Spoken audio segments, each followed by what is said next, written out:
Hello students, आज हम पढ़ने जा रहे हैं फिज़िकल क्वांटिटीज़ के बारे में। बहुत ही बेसिक टॉपिक्स आपके हैं जो 9th क्लास के में शुरू भी हैं और फर्स्ट ईयर में भी होंगे।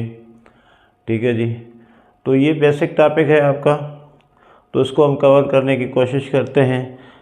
अब ये चाहते हैं कि हम जो टॉपिक्स हैं उनको एक तरीके से लेके चलें ताकि जो है आप भी उसको फॉलो कर सको डे बाय डे, और आपको ये पता हो कि अगला टॉपिक क्या आने वाला है, ये भी आपको पता अंदाज़ा हो जाए। एक ज़ाहिर है हम किसी सीक्वेंस से चलेंगे। तो नया चैनल है, इस हिसाब से इस वक्त जो है वो मुख्तलिफ टॉपिक्स जो हैं वो मैथमेटिक्स के या फिज़िक्स के हो रहे थे। तो अब जो है हम चाह रहे हैं क्लास वाइज जो है वो आपके टॉपिक्स को शुरू किया जाए और सब्जेक्ट वाइज शुरू किया जाए, ताकि आपको भी ये एहसास हो जाए कि अब आने वाले जो टॉपिक्स होंगे वो हमारे क्लास के हिसाब से, जो हमारे सिलेबस में टॉपिक्स हैं उस हिसाब से होंगे। तो उम्मीद करते हैं आप हमसे जुड़े रहेंगे और ज़्यादा से ज़्यादा अप्रिशिएट करेंगे, इनकरेज करेंगे हमारी एफ़र्ट्स को, कोशिश को, इनिशिएटिव्स को, ताकि हमें ज़्यादा से ज़्यादा एनर्जी मिले। और जब एनर्जी मिलती है तो आप समझते हो कि ज़्यादा से ज़्यादा नॉलेज जो है वो हमें भी जो है स्टोर करने में इधर उधर से जो है वो रिसर्च करके सामने लेक्चर्स लाने पड़ेंगे।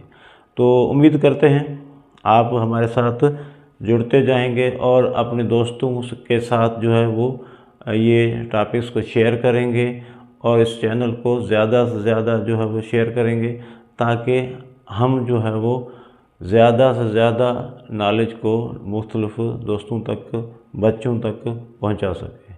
यही हमारा मोटिव है। और इंशाल्लाह हमें लगता है कि अगर नेक नियति से कोशिश की जाए तो बहुत सारे लोगों का फ़ायदा हो सकता है।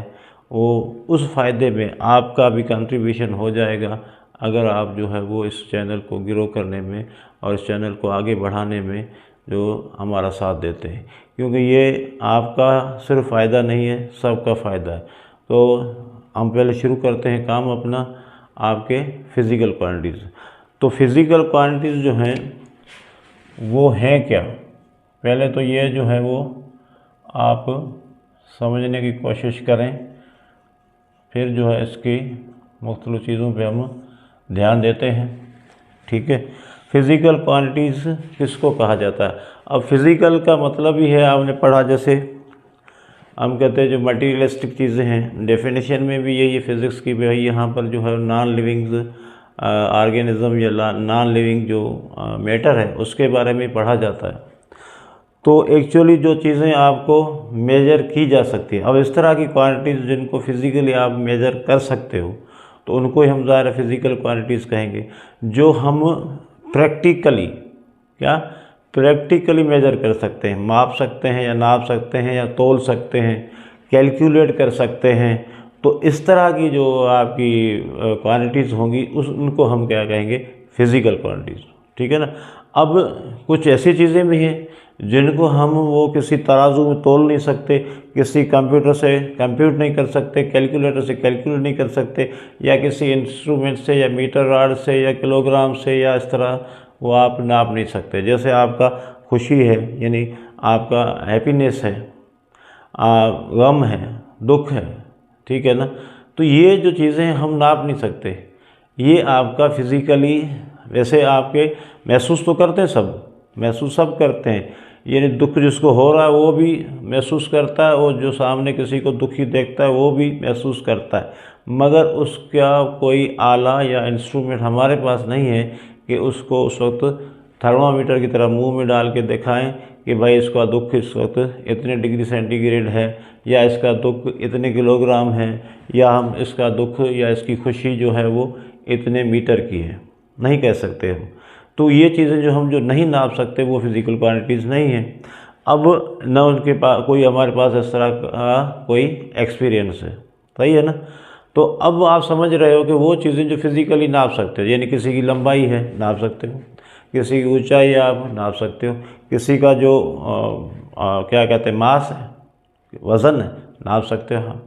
किसी का जो है वो थिकनेस है, नाप सकते हो। इस मार्कर की गोलाई है, नाप सकते हो। इसका डायमीटर नाप सकते हो। इसकी जो आपके क्या कहते हैं कि रेडियस है वो नाप सकते हो। इस बोर्ड की जो चौड़ाई है आप नाप सकते हो। सही है ना।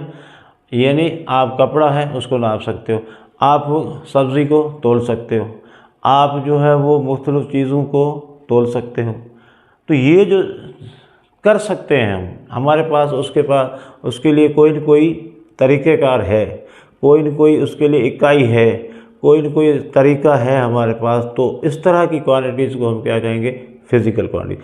जैसे फॉर एग्ज़ाम्पल आप किसी बाज़ार में चले गए, किसी ग्रोसरी या परचून की दुकान पे चले जाते हो, तो वहाँ पर आप आटा मांगते हो, चीनी मांगते हो या कुछ ऐसी चीज़ें मांगते हो जो तोल के दी जा सकती हैं। तो उसको कहते हो भाई इतने ग्राम चाहिए, इतने किलोग्राम चाहिए। कुछ आप किलोग्राम में लेते हो, कुछ ग्राम में लेते हो, कुछ आप लोग जो है वो तोल के लेते हो। तो हमें पता चल जाता है कि आप इनका जो है वो सॉलिड चीज़ें हैं उनको मास किलोग्राम के हिसाब से लिया जाता है या ग्राम के हिसाब से लिया जाता है या मिलीग्राम के हिसाब से लिया जाता है। इसी तरह जो चीज़ें लिक्विड में आती हैं, तो वहाँ पर आप जैसे दूध वाले की दुकान पे चले जाते हो, तो वहाँ पर आपको दूध के लिए लीटर का लफ्ज़ इस्तेमाल होता है वहाँ पर। हालांकि हमारे यहाँ तो किलोग्राम ही चलता है, मगर एक्चुअली वो जो सिलेंड्रिकल जो आपका जो मेजरमेंट का तरीक़ेकार है उसको हम क्या कहते हैं, ये लीटर में लिया जाता है। अब लीटर जो है वो आपका वॉल्यूम का यूनिट है, किस तरह जो है वो आप उसको लेते हो। तो यहाँ लिक्विड ज़्यादातर आपका चलता किस में है, वॉल्यूम के हिसाब से, यानी लीटर के हिसाब से, मिलीलीटर के हिसाब से। ठीक है ना। तो ये बहुत सारे तरीके। कपड़ा है तो आपका मीटर के हिसाब से, ठीक है। टेम्परेचर है तो सेंटीग्रेड के हिसाब से, टाइम है तो सेकंड के हिसाब से, घंटे के हिसाब से, दिन के हिसाब से, साल सदी जो भी है, ये सारे आपके क्या हैं, तरीक़ेकार हैं इन चीज़ों को नापने के लिए। तो फिज़िकल क्वांटिटी अब आपको समझ में आ गया होगा कि इतनी सारे बातें करने के बाद कि जो चीज़ें आप नाप सकते हो उनको क्या कहा जाता है, फिज़िकल क्वांटिटीज़ कहा जाता है। जो एग्जिस्ट करती हैं, जो तुम्हारे सामने हैं, उनको आप उठा के नाप सकते हो। तो इस तरह की क्वांटिटीज़ को हम क्या कहेंगे, जैसे अब फॉर एग्ज़ाम्पल आपने कहा कि भाई मैंने जो है, अब मैं जो इस तरह की कोई बात है जो आप महसूस तो कर सकते हो कि वहाँ यहाँ पर ये चीज़ हो रही है, मगर वो आप नाप नहीं सकते, तो वो आपकी फ़िज़िकल क्वांटिटी नहीं है। फ़िज़िकल क्वांटिटी वो होगी जिसको आप मेज़र कर सकते हो, नाप सकते हो, तोल सकते हो, काउंट कर सकते हो। ठीक है ना।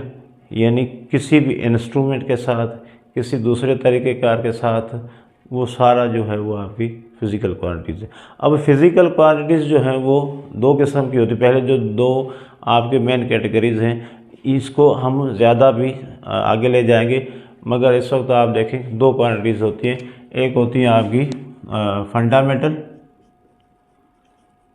ठीक है जी, फंडामेंटल और बेस क्वांटिटीज़, फंडामेंटल और बेस क्वांटिटीज़। अब बेस का मतलब आप समझते हो, फंडामेंटल का भी मतलब समझते हो, इससे भी आपको पता चल जाएगा कि इसका ऐसा क्यों कहा जा रहा है। दूसरी होती हैं आपकी डिराइव्ड क्वांटिटीज़। क्या होती हैं जी, डिराइव्ड क्वांटिटीज़।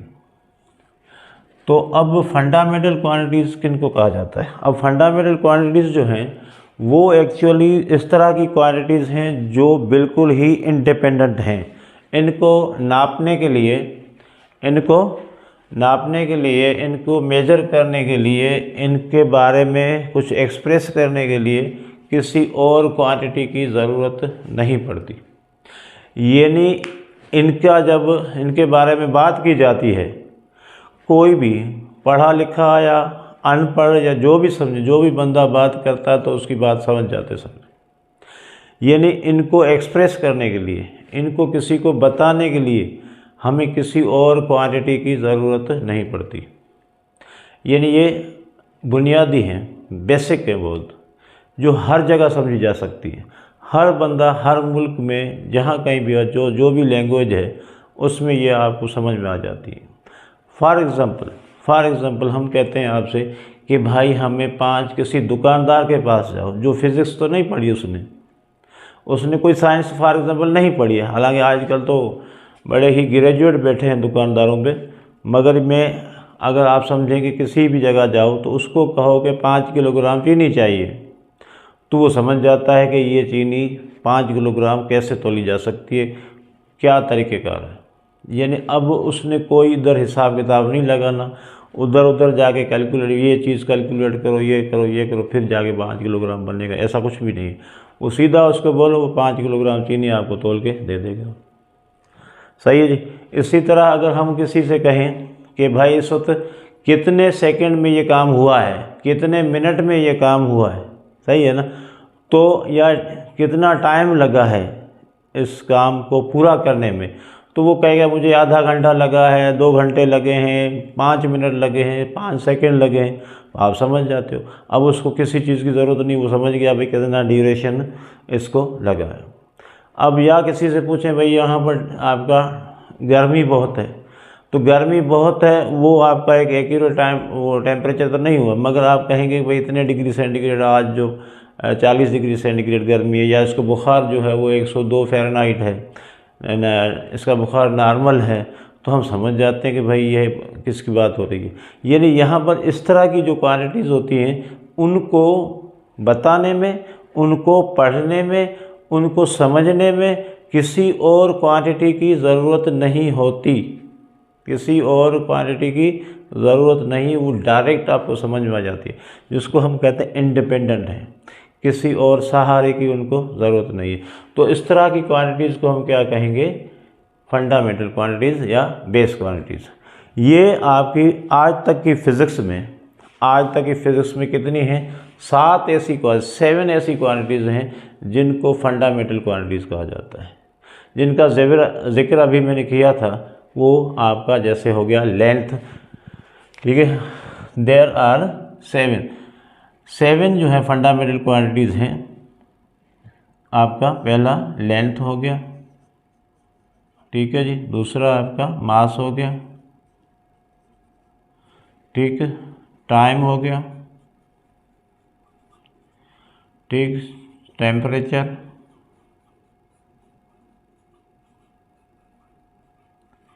ठीक है जी। और आपका 5 पे अमाउंट ऑफ सब्सटेंस हो गया, अमाउंट ऑफ सब्सटेंस हो गया, ठीक है। इस तरह छठा जो आपका है इलेक्ट्रिक करंट हो गया, इलेक्ट्रिक करंट हो गया। 7 नंबर पे है आपका ल्यूमिनस इंटेंसिटी, यानी लाइट की इंटेंसिटी भी कहा जाता है इसको, सही है जी।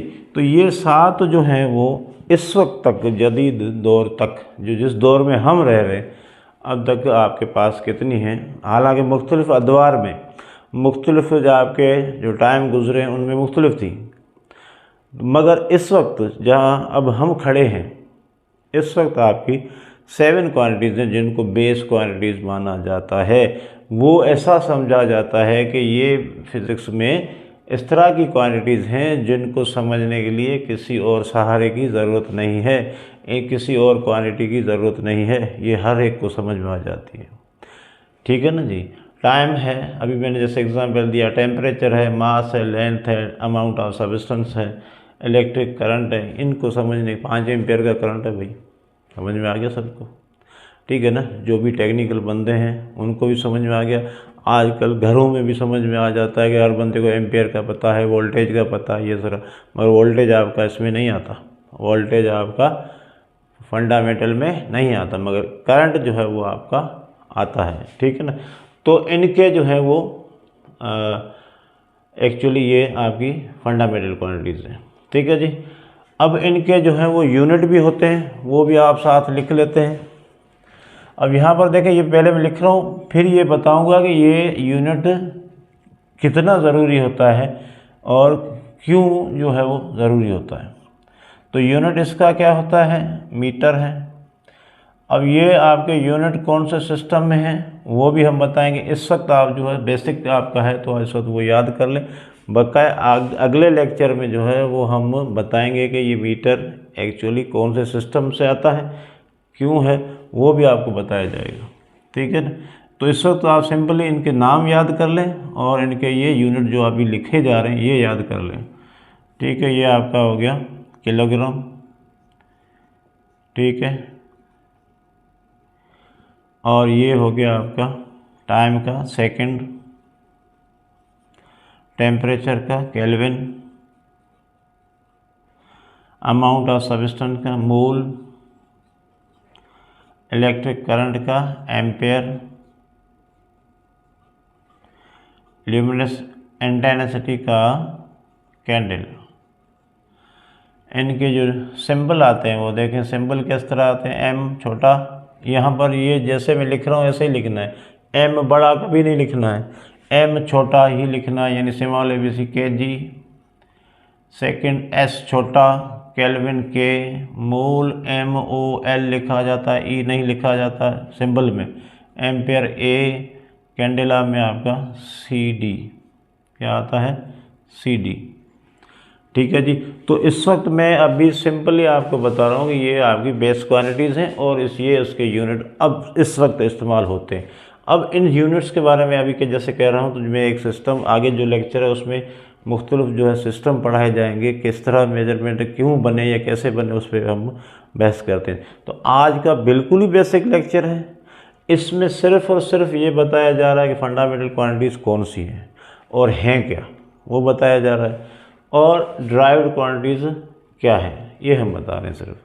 बाकी जो है वो इनके यूनिट्स वगैरह उसके लिए हम अलग से लेक्चर रखेंगे ताकि जो चीज़ें हैं वो आराम से आपको समझ में आए। इस वक्त ये नाम आपके समझ में जहन में आ जाएंगे, फिर जब हम इस पे बात करेंगे तो वो इजाफी तौर पे जो लेक्चर्स होंगे उनमें वो बात भी आपको समझ में आ जाएगी।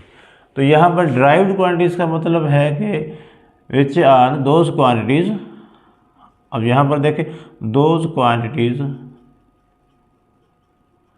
which are derived from base or fundamental quantities। ठीक है ना। इस तरह की क्वांटिटीज़ होंगी जो ड्राइव्ड की जाएंगी, ड्राइव की जाएंगी। अब ड्राइव जो इंग्लिश का लफ्ज़ है वो उसका मतलब होता है कि इसको हम अखज़ कर लेंगे, यानी इनको आपकी बेस क्वांटिटीज़ या मुख्तलिफ क्वांटिटीज़ का मल्टीप्लाई करके डिवाइड करके कुछ न कुछ उसका जो है वो कैलकुलेशन करके फिर आती है हमारे पास, डायरेक्ट नहीं आती। जिस तरह ये आ रही थी ये नहीं आती, ये समझ में डायरेक्ट आ रही है, ये आपको डायरेक्ट समझ में नहीं। इनको एक चीज़ अगर यहाँ पर जिक्र होगा तो दूसरी चीज़ दो क्वांटिटीज़ का जिक्र होगा, दोनों को या तो मल्टीप्लाई किया जाएगा या डिवाइड किया जाएगा कुछ, तो उसके बाद आपको समझ में आएगी कि ये कैसे निकला है, यानी आप डायरेक्ट इनको जो है वो नहीं समझ सकते। तो पहला जो सवाल है आपका बनेगा वो यही बनेगा, आखिर ये तो फिर क्वांटिटीज़ तो ये भी हैं, फिज़िकल हैं और वो भी आपकी फ़िज़िकल क्वांटिटीज़ हैं, तो इनके बारे में हमें कैसे पता चले। तो मैंने क्या कहा, अभी इन क्वांटिटीज़ को ड्राइव किया जाता है। फॉर एग्ज़ाम्पल मैं अभी लिखता हूँ एक मिसाल, एग्ज़ाम्पल है स्पीड। क्या है भाई? स्पीड।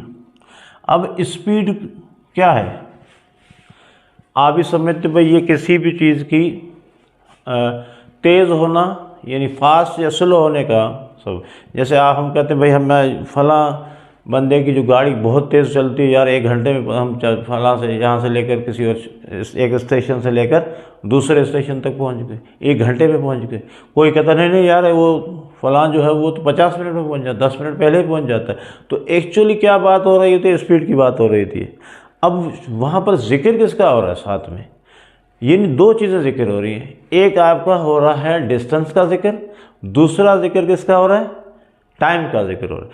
यानी स्पीड को हम सिर्फ ना डिस्टेंस से ज़ाहिर कर सकते हैं अकेले, ना टाइम से ज़ाहिर कर सकते हैं, अकेला नहीं कर सकते, दोनों को साथ में लाना पड़ता है। यानी हम किसी चीज़ का तेज़ होना, फास्ट होना या स्लो होना, ये स्पीड है, इसको जाहिर करने के लिए हमें दोनों चीज़ को कंपेयर करना पड़ता है, यानी डिस्टेंस और दोनों टाइम दोनों को करता है। तो इसका मतलब है ये क्वांटिटी समझने के लिए दो चीज़ों का जानना ज़रूरी है, एक डिस्टेंस, दूसरा आपका टाइम। तो यहाँ पर आपको समझ में आ जाएगा, क्लियर समझ में आ जाएगा मैं क्या समझाना चाह रहा हूँ आपको। डिस्टेंस अपॉन टाइम, यानी we are going to compare distance with time, यानी it is the ratio between distance and time. दो क्वांटिटीज़ का रेशो है। स्पीड जो है वो दो क्वांटिटीज़ का रेशो है। इनको समझने के लिए दो चीज़ें चाहिए आपको। कौन कौन सी चीज़ें चाहिए? डिस्टेंस भी चाहिए और टाइम चाहिए, तभी आपको स्पीड का पता चलेगा, सही समझ में बात आएगी। ठीक है। इसी तरह आपका फोर्स है, ये भी एक फिजिकल क्वांटिटीज़ है। ठीक है ना। ये जानने के लिए आपको क्या चाहिए? मास भी चाहिए और आपको एक्सेलरेशन भी चाहिए। ये अभी देखें, मैं कह रहा हूँ अभी नाम ही ना याद रखना है आपने, क्योंकि अभी आप शुरू कर रहे हो पढ़ना। तो यहाँ पर मैं सिर्फ आपको समझाने की कोशिश कर रहा हूँ। अभी ना आपने एक्सेलरेशन फॉर एग्जांपल, अभी जो बच्चे नए हैं शायद नहीं पढ़ी होगी, मगर हम ये समझाने की कोशिश कर रहे हैं कि इस तरह ड्राइव्ड क्वांटिटीज़ को किस तरह समझा जाए। तो हमें ये देखना होगा मास और एक्सेलरेशन दोनों को मल्टीप्लाई करेंगे तभी हमें फोर्स मिलेगी। अकेला फोर्स आपका मास कहने से भी समझ में नहीं आएगा। जब आपसे कोई पूछे भाई एक्सेलरेशन आपका फोर्स क्या है, तो आप कहेंगे मास, तो नहीं पता चलेगा। मास और एक्सेलरेशन दोनों को मल्टीप्लाई करेंगे तब आपका ये जो है वो समझ में आएगा। सही है ना। तो अब समझ में आ रही है बात कि भाई ये कौन सी क्वांटिटीज़ हैं। ड्राइव्ड क्वांटिटीज़ इस तरह की क्वांटिटीज़ होंगी जिनको समझने के लिए, जिनको डिफाइन करने के लिए, दूसरों को समझाने के लिए, खुद को समझने के लिए आपको कुछ क्वांटिटीज़ की ज़रूरत पड़ेगी। यानी अकेले इंडिपेंडेंटली आप नहीं करते, ये डिपेंडेंट हैं दूसरी क्वांटिटीज़ पे। ये खुद एक क्वांटिटी है। अब समझ में आ रही है, ये खुद एक क्वांटिटी है।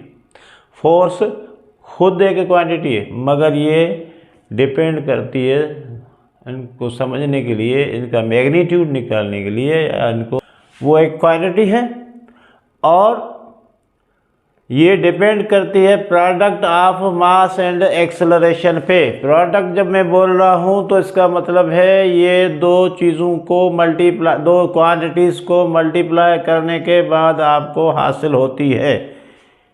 यानी ये ड्राइव की गई है। कैसे ड्राइव की गई है?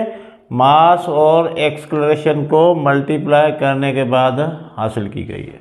तो इस तरह की बहुत सारी क्वांटिटीज़ हैं। जैसे आप देखें वॉल्यूम है, ये भी आपकी क्या है?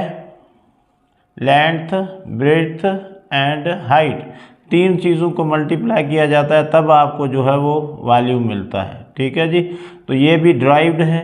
एरिया है, देखें एरिया भी आपका ड्राइव्ड है, लेंथ इंटू ब्रेड्थ हो गया।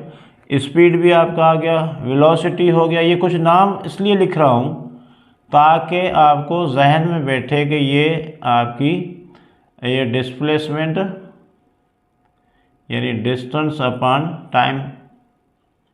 ठीक है ना। तो एक्चुअली मैं सिर्फ आपको ये रियलाइज़ करने की कोशिश कर रहा हूँ कि इन दोनों में फ़र्क क्या है। ड्राइव्ड क्वांटिटीज़ को ड्राइव किया जाता है दो क्वांटिटीज़ को या तो मल्टीप्लाई करके, या दो से ज़्यादा भी हो सकती है आगे चल के। ठीक है ना। या उनको एक दूसरे के साथ डिवाइड करके, ठीक है ना, यानी मैनेज करके ये हासिल किया जाता है। ये आपको एज इट इज़ नहीं आती समझ में। इनको समझने के लिए कुछ चीज़ों को जानना ज़रूरी है। यहाँ पर देखें, किसी को नाम लेते ही आपको पता चल जाता है कि किसकी बात हो रही है। तो ये आपकी हो गई फंडामेंटल क्वांटिटीज़। अब चले ये नोट कर लें तो हम थोड़ा आगे फिज़िकल क्वांटिटीज़ को कैसे जो है वो लिखा जाता है वो देखते हैं। तो चलें, यहाँ पर मैंने लिखा है कि फ़िज़िकल क्वांटिटीज़ को ज़ाहिर करने के लिए, उनको लिखने के लिए कुछ तरीके होते। जैसे मैंने कहा कि अगर आप किसी दुकान पे जाके चावल लेते हो तो वो आप 5 kg भी लेते हो। कपड़े लिए तो आपने 7 मीटर में लिए, मिल्क आपने लिया 2 लीटर भी लिया। तो यहाँ पर देखें हर चीज़ के सामने एक नंबर और एक आपका यूनिट है, ठीक है ना जी। तो फिज़िकल क्वांटिटीज़ को लिखने के लिए आपको एक नंबर की ज़रूरत पड़ती है जिसको हम कहते हैं न्यूमेरिकल या न्यूमेरिक वैल्यू कहते हैं, और आपका एक यूनिट होता है, ठीक है। अब ये न्यूमेरिक वैल्यू भी ज़रूरी है क्योंकि इसके सिवा आप किसी की मिकदार तो नहीं बता सकते, तो ये जानना ज़रूरी है। तो ये आपका न्यूमेरिक वैल्यू जिसको किसी स्केलर या नंबर से ज़ाहिर किया जाता है, और उसके साथ आपने यूनिट लिख दिया। यूनिट जो है एक्चुअली ज़ाहिर करता है किसी की क्वांटिटी को। देखें ना, अगर मैंने यहाँ पर 5 kg नहीं डाला होता तो 5 का मतलब क्या, कुछ नहीं, सिर्फ 5 ही है। 5 के साथ kg डालना ज़रूरी ताकि सामने वाला दुकानदार भी समझ जाएगा कि यहाँ पर इसको 5 kg जो है वो चीज़ चाहिए। तो आपका जो साथ में यूनिट डालना इंतहाई ज़रूरी है। और इसलिए मैं हमेशा कहता हूँ कि जब आप न्यूमेरिकल करते हो फिज़िक्स के, तो आखिर में हम लोग क्या करते हैं कि जहाँ पर ख़त्म होता है वहाँ पर हमें जो है वो यूनिट वगैरह डालते नहीं बच्चे। और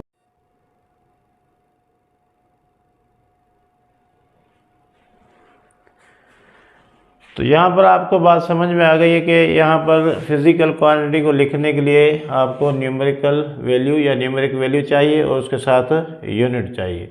तो ये था आज का हमारा टॉपिक। सिर्फ़ और सिर्फ हमने आपको समझाया है दोनों में फ़र्क क्या है। अब इस पे हम जो है वो अगले लेक्चर में इनके यूनिट, जो सिस्टम ऑफ यूनिट्स हैं जो आपने पढ़ने हैं, किस तरह जो ये बनाए गए थे और किस तरह आपने जो है वो मुख्तलिफ दौरों में ये कौन कितनी बेस क्वांटिटीज़ रही हैं, इस वक्त कितनी हैं, इन पे हम एक लेक्चर रख रहे हैं। बिल्कुल इस थोड़ा थोड़ा करके चलेंगे ताकि आपको समझ, इस वक्त आपको समझाने के लिए सिर्फ क्या क्या बताया गया है कि ड्राइव्ड क्वांटिटीज़ हैं क्या और फिज़िकल क्वांटिटीज़ हैं क्या। इनमें फ़र्क महसूस करवाने की हमने कोशिश की है। उम्मीद करते हैं आप ये फ़र्क महसूस कर लिया होगा, समझ में आया होगा, और नेक्स्ट टाइम जो है वो अब हम इसको ज़्यादा तफसील से आगे लेके चलेंगे और उनको आगे भी वेक्टर क्या है और स्केलर क्या है उसमें भी देखेंगे। तब तक जो है वो आप इसको जो है ज़्यादा से ज़्यादा शेयर करें, सब्सक्राइब करें, और काम अच्छा लगे तो उसको जो अप्रिशिएट भी करें और दोस्तों के साथ शेयर भी करें। अंटिल अल्लाह हाफ़िज़।